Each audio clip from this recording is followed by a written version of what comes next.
Hello students. तो हम चल रहे हैं करंट इलेक्ट्रिसिटी के टॉपिक पे, यानी कि करंट इलेक्ट्रिसिटी की यूनिट पे। और करंट इलेक्ट्रिसिटी में हमने क्या क्या कर लिया, हमने करंट के बारे में पढ़ लिया, हमने ड्रिफ्ट वेलोसिटी क्या होती है ये देख लिया, ओम्स लॉ पढ़ लिया, हमने मोबिलिटी क्या होती है पढ़ लिया, relation between current density, connectivity and electric field हमने ये पढ़ लिया, ओम्स लॉ पढ़ लिया, रिलेशन पढ़ लिया, सारे सारे जितने भी थे करंट और ड्रिफ्ट वेलोसिटी के बीच में ओम्स लॉ का प्रूफ कर लिया। ओम्स लॉ क्या होता है ये सब कुछ हम देख चुके हैं। तो बच्चों जो हमने लास्ट टॉपिक किया था वो क्या था, effect of temperature on resistance. Effect of temperature on resistance अगर मैं थोड़ी समरी की बात करूं, हल्का फुल्का याद दिलाऊं, तो RT equal to R naught 1 plus alpha delta T. ये क्या होता है, रिलेशन बिटवीन, मतलब इफेक्ट ऑफ टेम्परेचर। आप इसको ये समझिए कि effect of temperature on resistance, किसी भी टी टेम्परेचर पे रेजिस्टेंस कितना होगा, कितना होगा बच्चों, resistance at 0 degree Celsius 1 plus alpha delta T. Alpha for thermal coefficient of resistance, thermal coefficient of resistance. मैंने अल्फा के बारे में बताया था कि क्या, change in resistance divided by original resistance divided by 1 by delta T. Change in resistance by original resistance, relative change in resistance, relative change in resistance per degree rise in temperature. 1 degree temperature change करने पे कितना resistance change होगा, alpha होता है, यानी कि thermal coefficient of resistance होता है। ये बच्चों हम पढ़ के आ चुके हैं। डस्टर कहाँ गया, ये रहा। ऐसे ही thermal coefficient of resistivity, change in resistivity divided by original resistivity divided by 1 by delta T. ये हम पढ़ के आ चुके हैं, ये हमने सारा कर लिया। फिर हमने मेटल के लिए अल्फा की वैल्यू देख ली थी, मेटल्स के लिए अल्फा की वैल्यू पॉजिटिव, सेमीकंडक्टर के लिए नेगेटिव एंड एलॉयज के लिए क्या होती है, स्मॉल चेंज। एलॉय के लिए क्या होती है, स्मॉल चेंज होती है। आज बच्चों जो टॉपिक अपना वो है कॉम्बिनेशंस ऑफ रेजिस्टेंस। जैसे कॉम्बिनेशन ऑफ कैपेसिटर था इलेक्ट्रोस्टैटिक में, ऐसे ही कॉम्बिनेशन ऑफ रेजिस्टेंस है एक करंट इलेक्ट्रिसिटी के अंदर। रेजिस्टेंस इन सीरीज,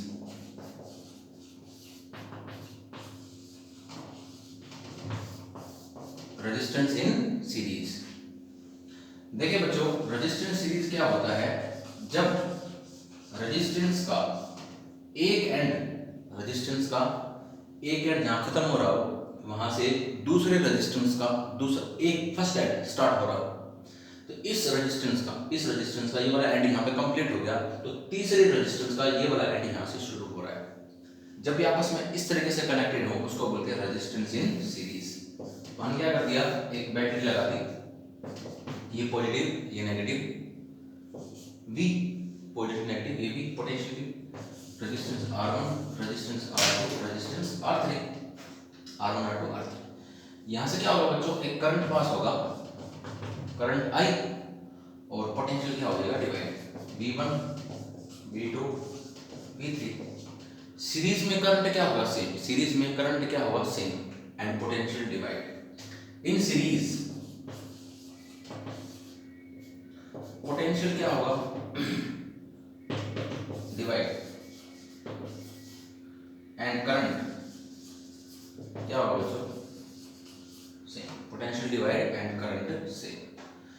अब बात ये आती है, अगर आपको समझना कि करंट सेम कैसे और पोटेंशियल डिवाइड कैसे, करंट सेम कैसे और पोटेंशियल डिवाइड कैसे, भाई कैसे होता है, क्या मतलब इस बात का, तो बच्चों ध्यान से देखिए। मान लिया, सपोज करो ये कोई गली है, ये कोई गली है, ये गली है, यहां से 10 बंदे, 10 आदमी 10 बंदे यहां से इस गली के अंदर एंटर कर गए। जैसे ही इसके अंदर एंटर करेंगे, एक चीज सोच के देखो, यहां से लेके यहां तक इस गली में, इस एंड से लेके इस एंड तक इस गली में कोई भी कट नहीं है, कोई भी कट नहीं है बीच में, मतलब जो बंदे 10 यहां से घुसेंगे तो यहां से 10 ही निकलेंगे, बीच ऐसा नहीं होगा 10 यहां से घुस के यहां से 5 निकल रहे हैं, 4 निकल रहे हैं, 3 निकल रहे हैं। आप ये मत सोचो कि 2 बंदे रास्ते में कहीं रुके होंगे, ऐसा नहीं है। प्रैक्टिकली जो हम करंट के बारे में है, चार्ज जब चलता है तो सीधा चलता ही रहता है, पीछे तरफ यू टर्न नहीं करता। हम यहाँ पे इंसानों की बात नहीं करें, एक एग्जांपल लेते हैं जस्ट। 10 बंदों को बोला गया बस तुम्हें चलते रहना है, 10 बंदों क्या बोला गया तुम्हें चलते ही रहना है, कहीं रुकना नहीं है। तो साफ सी बात है बीच में कोई कट नहीं आया, कोई कट नहीं आया, तो साफ सी बात है बंदा यहां से घुसेगा और वहां पे निकल जाएगा। तो 10 बंदे घुसेंगे तो 10 ही बाहर निकल के आएंगे, 10 बंदे घुसेंगे तो 10 बंदे बाहर निकल के आएंगे। तो इसका मतलब क्या है, करंट क्या है, अगर ये चार्ज हो 10 क्या है चार्ज, अगर हमारे पास 10 कूलम चार्ज है, 10 कूलम जाएगा 10 कूलम आएगा, तो करंट क्या हो जाएगा सेम, ना घटा ना बढ़ा। तो सीरीज में क्या है, सीरीज में करंट क्या रहेगा सेम, एंड पोटेंशियल क्या हो जाएगा डिवाइड, पोटेंशियल क्या हो जाएगा बच्चों डिवाइड। एक चीज सेम हो तो दूसरी ऑटोमेटिक क्या हो जाएगी डिवाइड, दूसरी क्या हो जाएगी divide, potential divide and current से। सो अगर पोटेंशियल डिवाइड हो रहा है यानी कि V1 plus V2 plus V3, V1 plus V2 plus V3, तो इन तीनों के सम के इक्विवेलेंट पोटेंशियल, इन तीनों के सम के इक्वल, तीनों के सम के इक्वल इक्विवेलेंट पोटेंशियल, यानी कि V equal to I R, V equal to I R होता है, V equal to I R होता है, ये होता है V, तो I equivalent R, I equivalent R, I equivalent R, clear point. V1 I1 R, IR1 IR2 IR3, वही V equal to IR।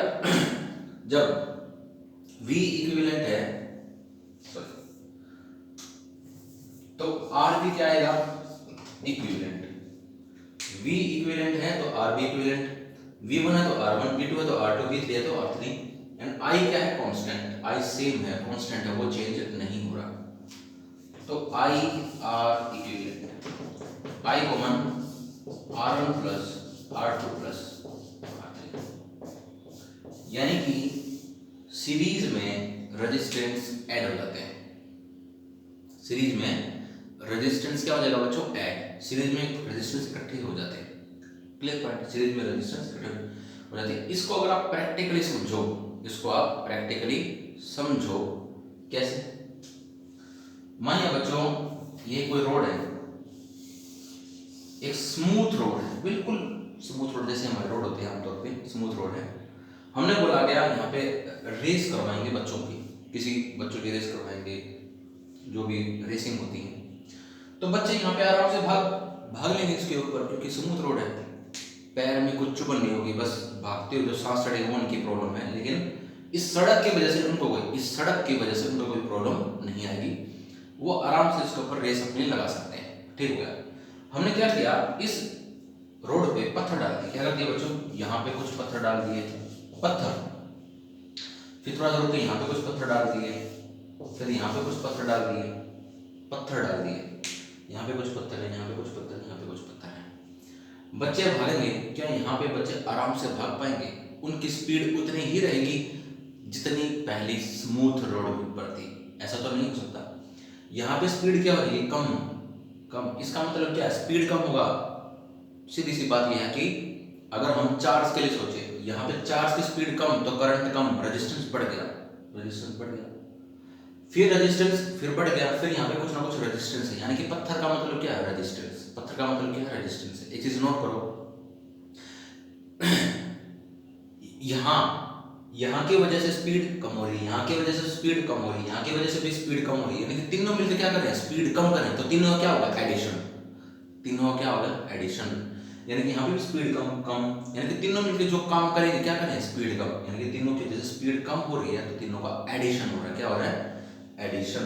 तो रेजिस्टेंस को आप समझना चाहिए, तो यहाँ पे भी कुछ ना कुछ रेजिस्टेंस है, यहाँ पे भी है। तो सीरीज में अगर हम जाते हैं, सीरीज में जब चार्ज चलेगा, करंट चलेगा और सीरीज में रेजिस्टेंस आ रहा होगा तो क्या हो जाएगा ऐड, क्या हो जाएगा ऐड, क्लियर पॉइंट बच्चों। आई थिंक आपको बच्चों ये प्रैक्टिकली भी और मैथमेटिकली भी और बायोफिजिक्स के हिसाब से समझ में आ गया होगा। अब आ गया बच्चों resistance in series, sorry parallel, resistance in parallel.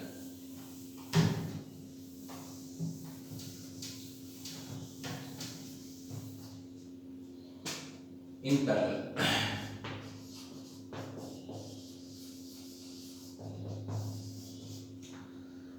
in parallel,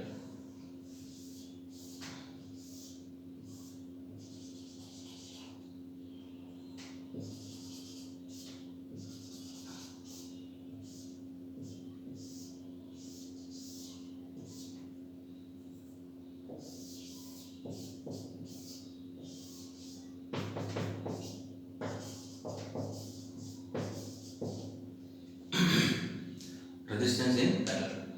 ये रेजिस्टेंस किसमें है? पैरेलल है। रेजिस्टेंस किसमें है बच्चों? पैरेलल है। पैरेलल की कंडीशन क्या होती है? पैरेलल की पहचान क्या होती है? ये पॉइंट ए, ये पॉइंट बी, करंट यहां से आई, करंट यहां से आई आ रहा है, ठीक हो गया। अब क्या बच्चों, इसमें करंट I1, इसमें करंट I2, इसमें करंट I3। सपोज करो बच्चों ये कोई चौराहा है, चौराहा, ठीक है, एक गली ये होगी, दूसरी गली ये, तीसरी गली ये और चौथी गली ये, चौथी गली ये। अब क्या होगा बच्चों, यहां से अगर 10 आदमी यहां से आ रहे हैं, 10 आदमी यहां से एंटर करते हैं, 10 आदमी एंटर करते हैं और उनको बोला गया चलते रहना है, चलते रहना है, बस पीछे नहीं मुड़ना, बस चलते रहना है। जो रास्ता मिले, जिसको जो रास्ता मिले पसंद आए, जिसको जो रास्ता मिले और जो पसंद आए उसमें जा सकता है। तो 2 बंदों को यहां से ये वाला रास्ता पसंद आ गया, 2 बंदों को यहां से पसंद आ गया, तो 6 बंदों को यहां से पसंद आ गया। तो ये 2 बंदे, 2 और 2 4 6 10। तो भाई क्या हुआ यहाँ पे, करंट क्या हो गया, अगर बंदे डिवाइड हो रहे हैं, बंदे डिवाइड हो रहे हैं किस हिसाब से? जितने रास्ते डिवाइड उतने इंसान डिवाइड हो रहे हैं, ऐसे यहाँ पे है। यहाँ पे क्या हुआ, 3 रास्ते, करंट एक ही वायर में आ रहा था लेकिन आगे क्या देखा, 3 वायर है। तो किसको, I1 को ये वाला रास्ता पसंद है, I2 को ये वाला पसंद है और I3 को ये वाला रास्ता पसंद है। तो कहने का मतलब ये है पैरेलल में करंट डिवाइड होता है, पैरेलल में करंट डिवाइड होता है। अगर करंट डिवाइड हो रहा है तो साफ सी बात है, दूसरी चीज क्या रहेगी, सेम ए और बी के बीच में, ए और बी के बीच में जितने भी रेजिस्टेंस होंगे, जितने भी रेजिस्टेंस होंगे उन सब का पोटेंशियल क्या रहेगा, सेम। यानी कि in parallel potential same, current divide, potential same, potential same and current divide, current divide होता है। आई थिंक बच्चों आपको सारी चीजें बातें समझ में आ रही होंगी। करंट डिवाइड आगे, अगर करंट डिवाइड हो रहा है तो I1 plus I2 plus I3 यानी कि I इक्विवेलेंट कैसे, इन तीनों के सम के इक्वल, इन तीनों का सम करो, किसके इक्वल आएगा, इसके इक्वल, इक्विवेलेंट करंट। अच्छा, V इक्वल टू IR, तो I equal to V by R, I equal to V by R, तो V equivalent by R, V equivalent by R, I V1 by R, sorry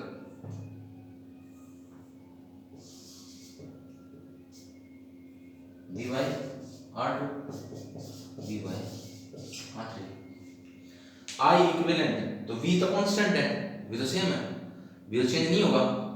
R equivalent R1 R2 R3, V by R equivalent, V common 1 by R1, 1 by R2 and 1 by R3, V से V cancel, तो 1 by R equivalent is equal to 1 by R1 plus 1 by R2 plus 1 by R3। यानी कि parallel में resistance क्या होता है, divide, क्या हो जाएगा, डिवाइड। आगे इसको थोड़ा सा और समझ लेते हैं कैसे। आपने सारी चीजें उतारनी होंगी और समझ भी ली होंगी। आगे देखिए,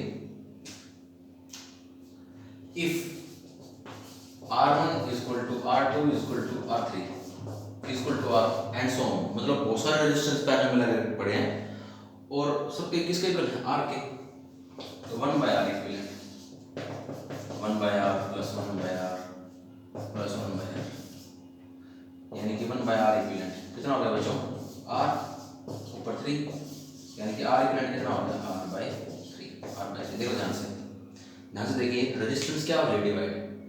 अगर ऐसे ऐसे n रेजिस्टेंस हो, ऐसे ऐसे n रेजिस्टेंस हो और जो पैरेलल में लगे हो तो क्या हो जाएगा, R by n, यानी कि इक्विवेलेंट रेजिस्टेंस कितनी होगी, जितनी एक रेजिस्टेंस की रेजिस्टेंस है, जितनी की एक रजिस्टर की रेजिस्टेंस, जितनी एक रजिस्टर की रेजिस्टेंस है, डिवाइड बाय जितने नंबर ऑफ रजिस्टर लगे हुए हैं, डिवाइड बाय जितने नंबर ऑफ रजिस्टर लगे हुए हैं, यानी कि पैरेलल में रेजिस्टेंस क्या आती है, डिवाइड। अब ये डिवाइड कैसे हो जाएगी, अगर हम इस बात को समझें कि ये डिवाइड कैसे हो जाएगी। सपोज करो बच्चों 3 रास्ते हैं, 3 रास्ते क्लियर, तीनों स्मूथ है, पहले तीनों स्मूथ हैं, क्लियर पॉइंट। अगर तीनों के तीनों स्मूथ हैं ठीक है, इसको हम ऐसे समझेंगे, अगर हम इसको ऐसे समझें,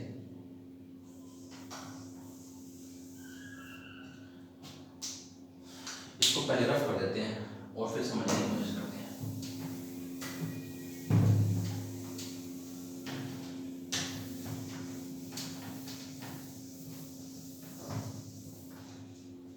देखिए बच्चों, यहां पे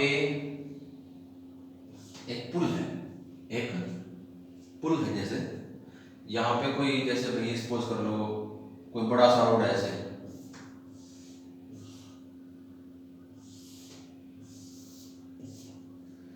ठीक है, बीच से कोई नदी है, बीच से कोई नदी के ऊपर पुल बना रखा है, लेकिन जितना चौड़ा ये रोड है उतना चौड़ा ये रोड नहीं है, बिल्कुल भिड़ा सा रोड है, मतलब इसमें से एक या दो गाड़ी आराम से इस तरह जा सकती है। इसमें से ये मान लो कि 8 लेन का 6 लेन का जो तुम्हें सपोज करना कर लो 4 लेन का रोड है, ये वन लेन रोड है, 2 लेन, जैसे भाई एक गाड़ी इस तरफ से आ सकती है, एक गाड़ी इस तरफ से जा सकती है, ठीक हो गया। तो क्या होगा बच्चों, ध्यान से देखो, यहाँ पे ट्रैफिक बहुत ज्यादा आ रहा होगा, ट्रैफिक बिल्कुल भर भर के आ रहा होगा यहाँ से, तो यहाँ पे ट्रैफिक क्या मिलेगा, बहुत ज्यादा मिलेगा, यहाँ से भी ट्रैफिक बहुत ज्यादा जाना चाहिए, जितना ट्रैफिक इस तरफ है उतना ट्रैफिक इस तरफ जाएगा, लेकिन क्या यहाँ पे जिस स्पीड से आ रहा था, यहाँ पे जिस स्पीड से जाना चाहिए उस स्पीड से जाएगा, नहीं जा पाएगा, क्योंकि यहाँ पे रोड का वाइडर है, छोटा ज्यादा है, जितने स्पीड से यहाँ पे स्पीड ज्यादा हो सकती है, लेकिन यहाँ पे स्पीड क्या करनी पड़ेगी, कम करनी पड़ेगी, टक्कर हो सकती है, नहीं तो जितनी गाड़ियां यहाँ से पास हो रही है एक साथ, उतनी यहाँ से पास नहीं हो सकती, तो हमें क्या करना पड़ेगा, हमें एक और पुल साथ में बनाना पड़ेगा ऐसे, ताकि कुछ गाड़ियां तो यहाँ से चली जाए, कुछ गाड़ियां यहाँ से चली जाए, हम क्या करेंगे, एक और पुल बना देंगे, कुछ गाड़ियां यहाँ से चली जाएंगी। तो ये सोच के देखो बच्चों, जब एक पुल था तो रेजिस्टेंस ज्यादा था ना, कैसे था, स्पीड कम हो रही थी, एक पुल की वजह से, जब पुल एक था तो स्पीड क्या हो रही थी, कम, स्पीड क्या हो रही थी, कम, स्पीड कम होने का मतलब करंट की स्पीड कम और रेजिस्टेंस ज्यादा, लेकिन जैसे ही हमने क्या कर दिया, जैसे ही हमने पुल 3 बना दिए तो स्पीड क्या हो जाएगी, ज्यादा, कुछ इस तरफ से, कुछ इस तरफ से, कुछ इस तरफ से, जब स्पीड ज्यादा तो करंट भी ज्यादा और रेजिस्टेंस घटता है, यानी कि पैरेलल में रेजिस्टेंस घटता है, पैरेलल में रेजिस्टेंस घटता है। ये आपको शायद समझ में आ गया होगा एग्जांपल, पैरेलल में रेजिस्टेंस कम हो जाता है, घट जाता है, in series and in parallel. तो सीरीज में क्या होता है बच्चों, रेजिस्टेंस ऐड हो जाता है और पैरेलल में रेजिस्टेंस जुड़ जाता है। बिल्कुल अच्छे चल रही है, सीरीज में रेजिस्टेंस ऐड और पैरेलल में रेजिस्टेंस डिवाइड हो जाता है, घट जाता है। अब हम करते हैं बच्चों नेक्स्ट टॉपिक, जो नेक्स्ट टॉपिक हमारा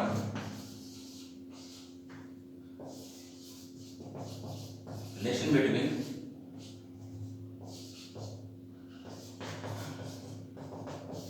हम रिलेशन करने जा रहे हैं स्मॉल आर, वी एंड ई। इसमें स्मॉल आर क्या है बच्चों, इंटरनल रेजिस्टेंस, इंटरनल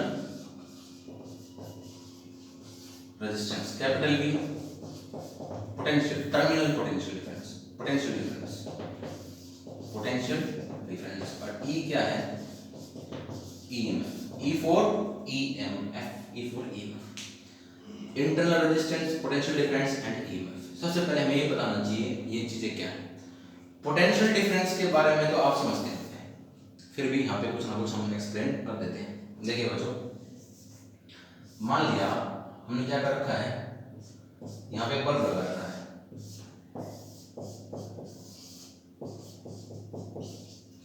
सपोज कीजिए बच्चों हमने बल्ब लगा दिया, एक सर्किट है, ये अब तक कनेक्शन नहीं है, इस सर्किट के साथ कोई कनेक्शन नहीं है, ये सर्किट ब्रेक्ड है, अभी तक ये सर्किट क्या है, ब्रेक है, सीधी सी बात है, सर्किट टूटा हुआ है, करंट चल नहीं सकता, ये हम पता कर चुके हैं, हम देख भी चुके हैं। देखिए ध्यान से, तो बल्ब ग्लो नहीं करता, बल्ब ग्लो नहीं करता, ये कुछ सेल है, उसकी ईएमएफ आर है। अब ये ईएमएफ क्या होती है, ईएमएफ होती है बच्चों electromotive force, electromotive force,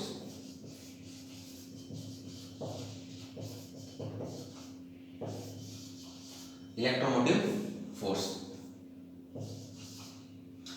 EMF क्या होता है बच्चों, maximum work done by a cell, maximum work done by a cell. Maximum burden by cell, यानी कि एक सेल के द्वारा ज्यादा से ज्यादा काम कितना किया जाएगा, वो ईएमएफ होती है। एंड ये अभी क्या होता है, पोटेंशियल डिफरेंस। पोटेंशियल डिफरेंस क्या होता है, actual burden by cell, actual burden by cell. V for potential difference, actual burden by cell, and E EMF electromotive force, maximum burden by cell। इस इन दोनों, ये दोनों क्या है, ये भी एक पोटेंशियल है और EMF भी क्या है, पोटेंशियल ही है। V भी पोटेंशियल है एंड EMF भी क्या है, पोटेंशियल है। तो दोनों में डिफरेंस क्या, दोनों की यूनिट क्या है, वोल्ट। इन दोनों की यूनिट क्या है, वोल्ट। दोनों को मेजर तो वोल्ट में ही करते हैं। ये भी बर्डन है, ये एक्चुअल है और ये मैक्सिमम है। ये एक्चुअल है, ये मैक्सिमम। इसके बच्चों आप बहुत सारे एग्जांपल समझ सकते हो, इसके आप बहुत सारे एग्जांपल समझ सकते हैं। कैसे, आप एक काम कीजिए, जो पुराने फोन होते थे वो कीपैड वाले, जो कीपैड वाले फोन होते थे उसके पीछे की बैटरी निकालिए, या फिर जिसके आप आजकल तो कीपैड वाले फोन नहीं मिलते, मैं तो इसलिए बोल रहा था कि उसकी बैटरी निकालने थोड़ा सा आसानी रहती है। अगर आपके फ़ोन की बैटरी, आसानी से निकल सकते हैं, बहुत सारे फ़ोन आजकल इनबिल्ट आते हैं। जो फ़ोन इनबिल्ट आते हैं, अगर वो बच्चे बोलेंगे भाई हम क्या करें, हमको कैसे पता चले बैटरी के बारे में, भाई जो चीज़ आप बताओगे आगे भी, वो बच्चे क्या करें, एवरीडे का सेल होता है, एवरीडे का सेल होता है जो घड़ी में लगता है, या फिर जो हमारी हैंड वॉच होती है उसके अंदर जो सेल होता है, उसको आप बाजार से ले आइए। जब आप उसको बाजार से लेके आएंगे तो उस सेल के ऊपर, मैं फिलहाल फोन की बैटरी की एग्जांपल ले रहा हूँ, मैं फोन की बैटरी का एग्जांपल ले रहा हूँ, उसके ऊपर 3.7 वोल्ट लिखा होता है। कीपैड वाले फोन के ऊपर मैंने देखा था कभी, वो नोकिया की बैटरी होती थी, नोकिया की 3.7 वोल्ट 3.7 वोल्ट ऐसा लिखा होता था। यहाँ मतलब ये 3.7 वोल्ट क्या है, ये जो 3.7 वोल्ट उस बैटरी पे लिखा होता है, अगर आप ध्यान से देखोगे, अगर आप अपनी फोन की बैटरी देखोगे या कोई सेल देखोगे तो उसके ऊपर भी 1.5 वोल्ट, 4.7 वोल्ट, उसके ऊपर जो वोल्ट लिखा होगा वो आप देख लीजिएगा। मैं कोई बैटरी है फोन की, उसका एग्जांपल दे रहा हूँ, EMF 3.7 वोल्ट है। इसका मतलब क्या है बच्चों, जो 3.7 वोल्ट लिख रखी है वो है EMF, जो 3.7 वोल्ट लिख रखी है, जो 3.7 वोल्ट लिख रखी है वो क्या है, EMF। मतलब वो जो सेल है, यानी जो बैटरी है, उसका मैक्सिमम बर्डन बाय सेल कितना होगा, 3.7। उसको इतना काम करना चाहिए, यानी कि जो सेल बनाया गया, जो बैटरी बनाई गई, उसको कितना काम करना चाहिए, इतना काम करना चाहिए। लेकिन वो काम कितना करती है, वो काम करती है 3.67 वोल्ट। इस यूनिवर्स में हर चीज की कुछ ना कुछ लिमिटेशन है, हर चीज की कुछ ना कुछ लिमिटेशन है। 100% कोई भी चीज अपना आउटपुट नहीं दे सकती, 100% कोई भी अपने आउटपुट नहीं दे सकती। आपने एफिशिएंसी पढ़ी होगी, फोर्थ चैप्टर पावर के अंदर एफिशिएंसी पढ़ी होगी। अच्छा, आपने थर्मोडायनेमिक्स +1 के अंदर भी एफिशिएंसी पढ़ी होगी कि 100% एफिशिएंसी किसी की नहीं होती, 100% एफिशिएंसी किसी की नहीं होती। मतलब अगर किसी बैटरी के पीछे ये लिखा गया 3.7 वोल्ट, तो इसका मतलब ये उसको इतना काम करना चाहिए, हमने जो सेल लिया ना इतना काम करना चाहिए, लेकिन वो इतना काम कभी नहीं करेगी, वो आपका 0.1 कुछ ना कुछ घटा के ही काम करती है। यानी कि जो मैक्सिमम वर्क उसको करना चाहिए वो कितना होता है, 3.7 वोल्ट। और जितना वो काम करती है, जितनी हमको आउटपुट मिलती है वो कितनी मिलती है, 3.6। और इसको क्या बोलते हैं, पोटेंशियल डिफरेंस। ये भी वोल्ट में और ये भी वोल्ट में, दोनों की यूनिट सेम है, लेकिन डिफरेंस थोड़ा बहुत है। क्या, एक होता है एक्चुअल, यानी कि वास्तविक रियल में काम कितना किया, 3.6 वोल्ट, काम कितना करना चाहिए था, 3.7 लिखा गया था, लेकिन तो 0.1 कहा गया, ये 0.1 पोटेंशियल ड्रॉप 0.1। एक ही सोच के देखो, इतना पोटेंशियल था, इतना काम हुआ 3.6 का, तो 0.1 पोटेंशियल कहा गया, पोटेंशियल ड्रॉप, कितना पोटेंशियल गिरा, कितना पोटेंशियल कम हुआ, कितना पोटेंशियल काम नहीं दिया, कितना पोटेंशियल काम नहीं दिया, इतना पोटेंशियल काम नहीं दिया, 0.1। और इसको बोलते हैं पोटेंशियल ड्रॉप। क्या बोलते हैं बच्चों, पोटेंशियल ड्रॉप। ओके, अब क्वेश्चन ये आता है कि जो पोटेंशियल ड्रॉप है इसके कारण क्या है, ये भाई किस वजह से पोटेंशियल ड्रॉप आया, क्या होता है बच्चों, ये चीज सोच के देखो। एग्जाम्पल, अब मैं अपना एग्जाम्पल दे रहा हूँ। कैसे? हम रात को खाना खाएं, सुबह उठते हैं, खाना रात को खाया, सुबह उठे, फिर से हम खाना खाते हैं, क्या नहीं खाते? खाते हैं, बिल्कुल खाते हैं। हम रात को खाना खाया, रात को खाना खाया, फिर सुबह उठे, फिर खाना खाया, तो रात को हमने कोई काम ही नहीं किया। जैसे हम दिन में सवेरे सवेरे खाना खाते हैं, फिर दोपहर को खाना खाते हैं, तो हमको ये लगता है कि हमने काम किया था, हमारी एनर्जी लगी है कहीं ना कहीं पे काम करने में। जैसे मैं पढ़ा रहा हूँ, तो मैंने खाना खाया, कुछ ना कुछ खाया होगा, उसके बिहाफ पे मैं पढ़ा भी रहा हूँ। उसके बाद मैं खाना खाऊंगा तो मेरे को ये लगेगा कि सीधी सी बात है, मैंने पढ़ाया था, वहाँ पे मेरी एनर्जी लगी, तो मेरे को और एनर्जी चाहिए, तो मेरे को फूड चाहिए, वो भी खाना चाहिए मेरे को। ठीक है, रात को क्या था? रात को तो हम सोए हैं, हमने तो कोई काम ही नहीं किया, तो वहाँ तो रात को खाना खाया, फिर सुबह उठ रहे हैं, फिर खाना खा रहे हैं, मतलब रात को एनर्जी लेके सोए, कोई काम नहीं किया, फिर सवेरे से एनर्जी ले रहे हैं। इसका मीनिंग क्या हुआ? देखिए बच्चों, इसको बोलते हैं इंटरनल रेजिस्टेंस। क्या बोलते हैं? Internal resistance. जब आप रात को सो रहे हैं तब भी आप वर्किंग में हैं, आपका हार्ट, दिल, वो क्या कर रहा है? खून की सप्लाई कर रहा है, ब्लड सप्लाई कर रहा है, वो वर्किंग में है। आपका दिमाग कुछ ड्रीम्स यानी कि सपने वगैरह देख रहा है, वो वर्किंग में है। आप सांस ले रहे हैं और छोड़ रहे हैं, वो वर्किंग में है। तो सीधी सी बात ये है, आप काम कर रहे हैं, यानी सोते, अब जब आप सो रहे हो तो अंदर के पार्ट्स, बॉडी पार्ट्स हमारे क्या कर रहे होते हैं? काम कर रहे होते हैं। अंदर के बॉडी पार्ट क्या कर रहे होते हैं? काम कर रहे होते हैं। तो इसी सोच के देखो, हमको नहीं पता वो कैसे क्या काम कर रहे हैं, लेकिन वो क्या बोला जाएगा? Internal resistance. क्या बोला जाएगा? Internal resistance. यानी कि चाहे हम काम करें, भाई एक्सटर्नल काम, जैसे मैंने इस बुक को उठाया, रखा, मैं पढ़ा, ये होता है एक्सटर्नल वर्क। ये क्या होता है? External work. जैसे मैं कहीं पे गया, आप भी कहीं गए, पढ़ने के लिए गए, दोस्तों से बातें की, ये क्या, हाथ हिलाया, ये क्या, ये सारे क्या है? External work. ये क्या है? External work. एक होता है इंटरनल वर्क, जैसे हार्ट की सप्लाई होगी, हार्ट की ब्लड की सप्लाई होगी, सांस लेना छोड़ना होगा, ये सारे क्या? इंटरनल, मतलब कि इंटरनल वर्क होगी। तो इंटरनल वर्क के अंदर भी तो कुछ ना कुछ एनर्जी, उसके तो एनर्जी चाहिए ना उस वर्क को कराने के लिए। अगर उसको एनर्जी ना मिले, सीधी बात, हार्ट रुक जाएगा, सांस ही नहीं ले पाएंगे हम। तो वहां पे तो कुछ ना कुछ एनर्जी चाहिए, और वो एनर्जी क्या होती है? Potential drop. यानी कि इंटरनल कोई सेल है, तो इतना लिख रखा है, इतना काम करती है, तो इतना कहाँ गया? उस सेल के अंदर भी तो इंटरनल रेजिस्टेंस कुछ ना कुछ बन रहा होगा, उस सेल के अंदर भी तो कुछ ना कुछ इंटरनल रेजिस्टेंस ही होता। आर क्या होता है बच्चों? R, internal resistance.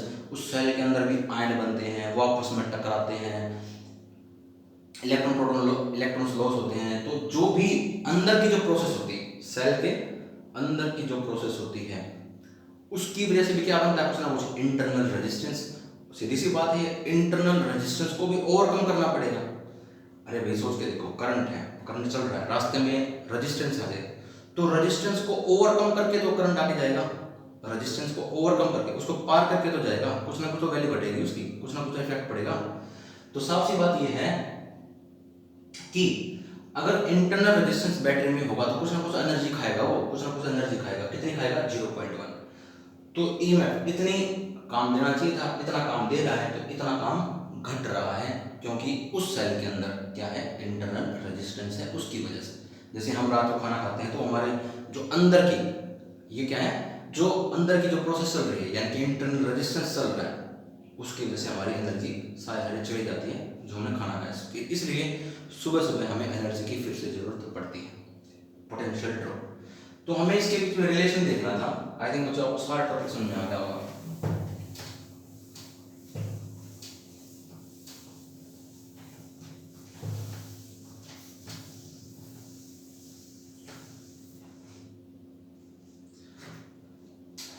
Relation between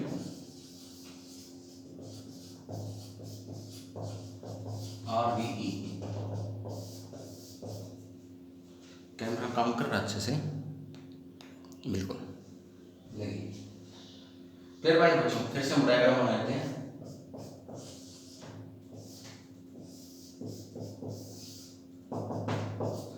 अब हमने क्या किया, यानी कि इस सेल की ईएमएफ कितनी है? R E, and internal resistance कितना है? Small are. इंटरनल रेजिस्टेंस कितना है? Small are.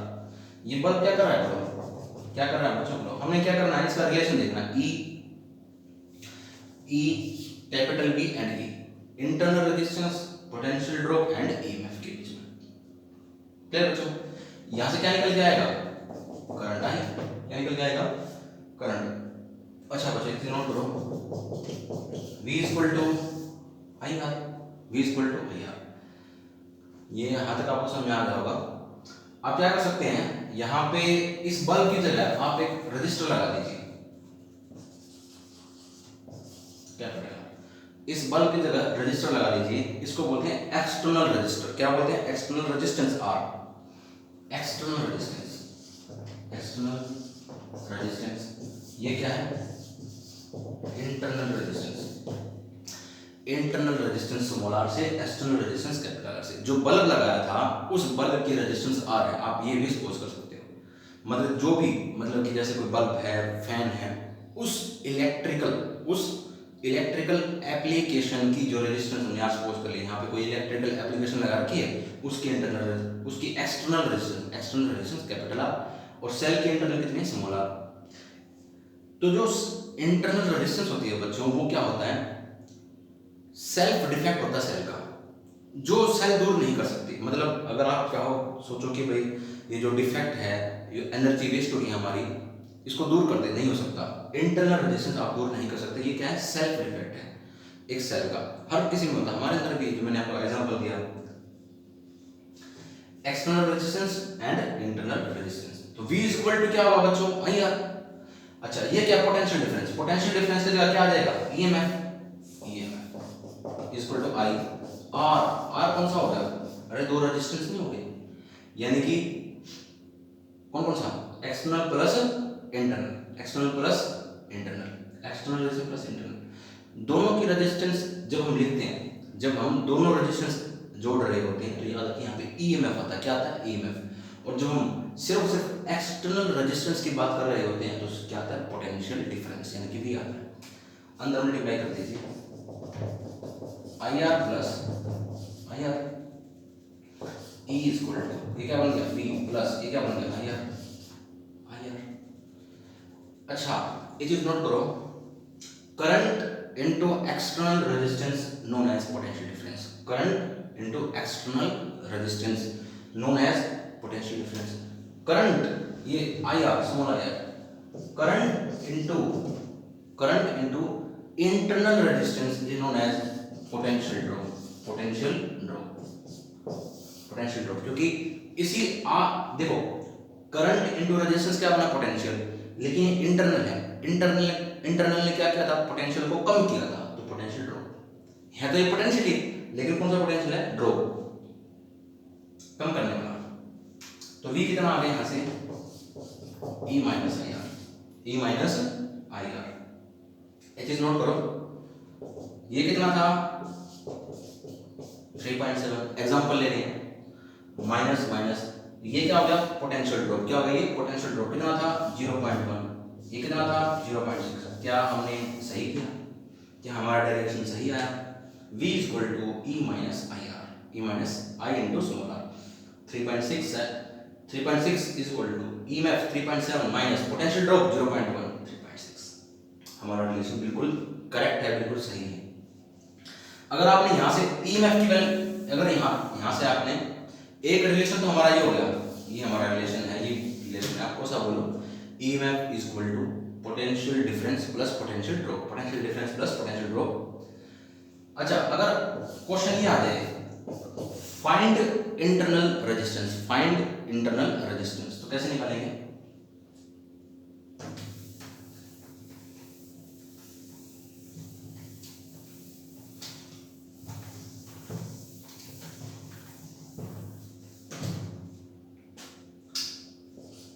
A equal to V plus I R, V से throughout divide, E by V, ये हो गया 1, यहाँ पे आ गया 1, माइनस 1 इक्वल टू, इस I को उठा के V के नीचे ले जाओ, कैसे, ऐसे, अरे पलट के वापस 1 पे चला जाएगा, तो R by E equal to V plus I R, V by I, V equal to I R, तो V बाय आई कितना आ गया, capital R, V by I capital R, ये कैपिटल आर, इस आर को यहाँ मल्टीप्लाई कर दो, तो R equal to E by V minus 1 into capital R. I think बच्चों आपको सारे टॉपिक यहाँ तक क्लियर हो चुके होंगे। जो पूछना है आप पूछ सकते हैं, आपको पता ही है कैसे पूछना है। तो थैंक यू, बाकी कल करते हैं।